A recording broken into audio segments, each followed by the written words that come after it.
Hello, my friends.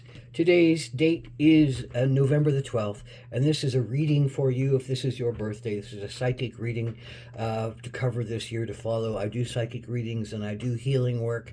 I do psychic readings via the internet as well as I do healing work, different modalities out of my office in Albuquerque, New Mexico. Check my credits.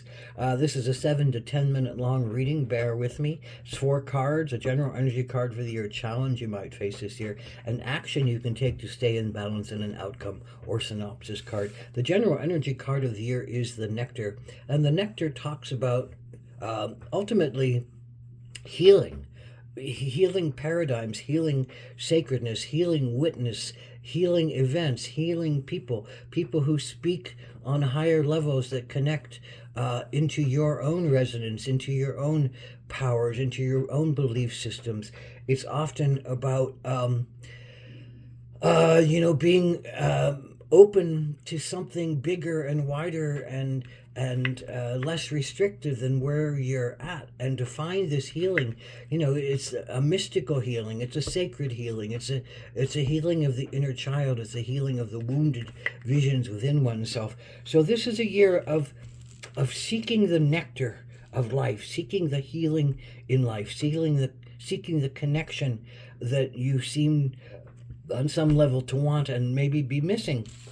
This is your challenge this year. 6 of Wands, communion with others, normally of like-minded spirit, of like-minded will, of like-minded passion. Your challenge is in connecting on a heart level with maybe people you've been with for a long time, maybe a new group that you've been with, maybe a new understanding that you're coming to, and it's not fitting in with the crowd. It's not fitting in with your church. It's not fitting in with your family, or it's not fitting in with those around you. It's not fitting in your own heart and mind and soul. And you've lost that sense of sweetness and joy and healing that maybe your path has been taking you on, but there's something getting in the way. Is it other people? Is it a change of your own mind? Regardless of what it is, your challenge is in communion with others who maybe once had the connection that you're not feeling right now. Maybe this is just about you, maybe this is about them, maybe there's been a change in their power and belief systems, maybe there's been a realization, a change in your own that says, well, this is not quite fulfilling me, but I don't also know how to stand up and tell my truth, and maybe I'm choking it back, and maybe I'm holding it back because I don't want to be an outcast, and I don't want to be ashamed, and I don't want to have to look at them through pained eyes. But your challenge, I think, is to share in communion with others when you really have something different to say and something different to seek than what you've been saying and seeking. You're now looking for a different form of healing, and that makes it challenging this year. So what's your action to take? Well, it is the salmon, and the salmon is a tenacious being.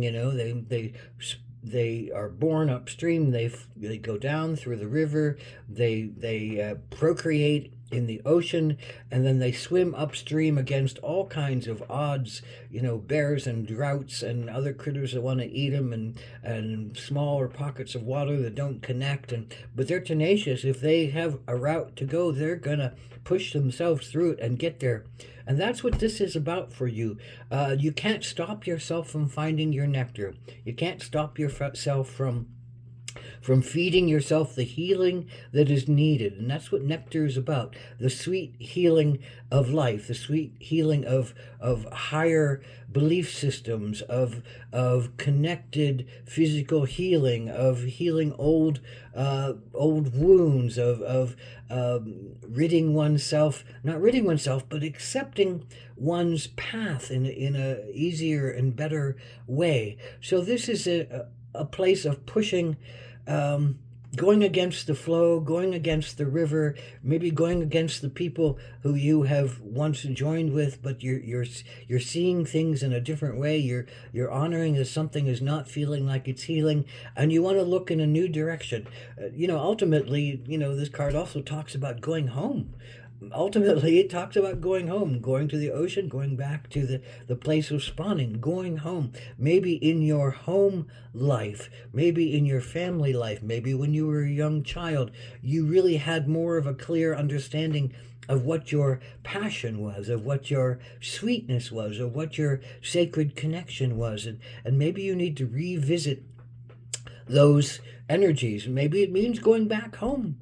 Maybe it means going back into deep meditation to remember yourself as a young child, to remember yourself in the circumstances that may have been painful for you on some level, but you knew at those times, I think, in a lot of ways, what you wanted to do, what you wanted to be, how you wanted to be connected, what brought you joy, what brought you excitement, what brought you connection, deep connection to the wholeness of the universe. When you were alive and happy and joyful and feeling whole and healthy and healed. That's ultimately, I think, what the salmon is telling you to do. Return to your roots, to remember what it meant to feel like you had a divine purpose and you had a divine uh, glow about you, pursuing something or doing something or living in some way. But it takes meditation. This is a synopsis card. It takes reflection. It takes, sometimes sitting on a perilous slope, ready to tumble into the ocean or tumble onto the rocks, but yet you sit there calmly and openly and looking up at the heavens and meditating on the orange slivers of moonlight and being poetic, being a shaman in yourself, being a poet in yourself, being a knowledge seeker in yourself, that says, sometimes we have to go through our pains in order to find our truth. Sometimes we have to sit on the edge of the abyss and look up and not look down and not get dizzy and not let ourselves fall in, but stick to our dreams and stick to our notions and stick to the nectar that we know of in our souls that brings us healing and brings us light and brings us joy and brings us deep spiritual connection. And I think ultimately that's what this year is about, remembering and working yourself to become the salmon that's swimming upstream toward its truth, toward your truth, toward your authenticity, toward your sacred connection of being, toward the home that you always carry inside of yourself and that you always return to. And the recognition that you always carry that is part of this journey. So you have to remember that, and you have to remind yourself, and you have to maybe look back at your childhood to find those things that were sweet, that were delicious, that were spiritually connective on a physical realm, that bridged all of the various stages of connection and growth and being. Aho Mitakuye Oyasin.